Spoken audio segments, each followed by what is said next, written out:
I just concluded an interview with the founder of TYRH, and I must say it was insightful. I'll just put it this way. I'm very excited for the future. Now, TYRH has been on a tear for the past few days, and this is something that is shocking because the entire pulse chain ecosystem has been dipping, especially after the Richard Hart versus SEC case that was announced by the SEC a few days ago.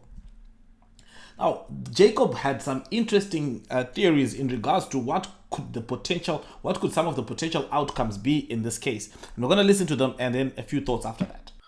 But the entire SEC thing, I think, can become extremely interesting. I have my own little, bull theory around it.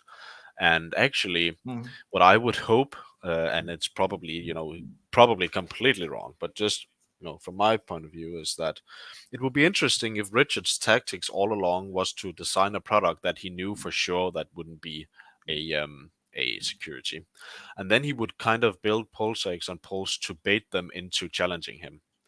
And then what will end up happening is that they will make some sort of settlement where he pays a fine like EOS for Pulse and PulseX in the $1 million Mm. fine. But in return of that, they have to sign an agreement that Hex is actually not a security, which will open the floodgates in every single market and exchanges. And by that, he uses these protocols to Hex's benefit. Like, Richard is a crazy guy, and you can never underestimate what kind of plan he truly has.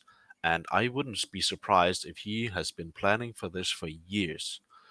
And I'm just honestly, I'm ready to Mm. bring out the popcorn and just lean back and watch him destroy them. I would love to watch him destroy them.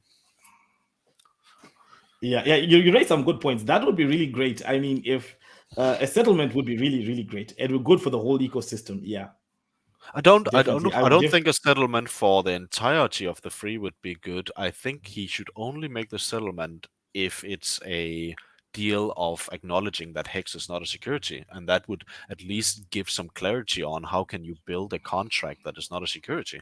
Okay, it's an interesting perspective, one that I think will be bullish for the pulse chain ecosystem.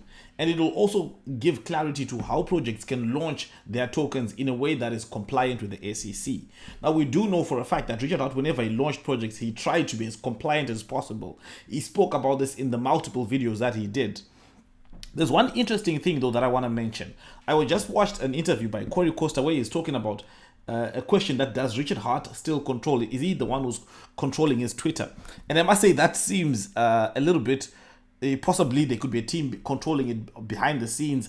But the message that is coming out is still very much a Richard Hart type message. Now, the reason why he says that is that if you look at one of his previous tweets, it says Richard Hart. It refers to him in third person, and the heart is the H on the heart is not capitalized. Now, that's not a mistake that I think that he would make. That's not a mistake that most people would make unless it's got to be there either deliberately or it was someone else who controls the Twitter that said that. But the one message that we're getting from most of the tweets that he's releasing is this: is that he's most likely wants to fight this, and from the very definitions of what cryptocurrencies are, from the very definition, the basic human rights, that's the angle that is coming at this with in regards to the legality of crypto projects. All in all, there's some exciting stuff that will unveil over time. I do hope that this game theory unveils over time, and then we're all laughing at the end of it, right? Because at the end of the day, if this does succeed, it can only be one destination, which is off to the moon. That's if all the stuff can be cleared out, the FUD can go away, and then we can start to see some more building, which already exists, but with much more freedom in the space. Anyway, guys, thank you guys for watching. Let me know what you think in the comments below. And if you do want to watch the entire video, I will leave a link in the description, or you can just look at it up on the live videos tab on YouTube. Thank you for watching, and I'll see you again next time.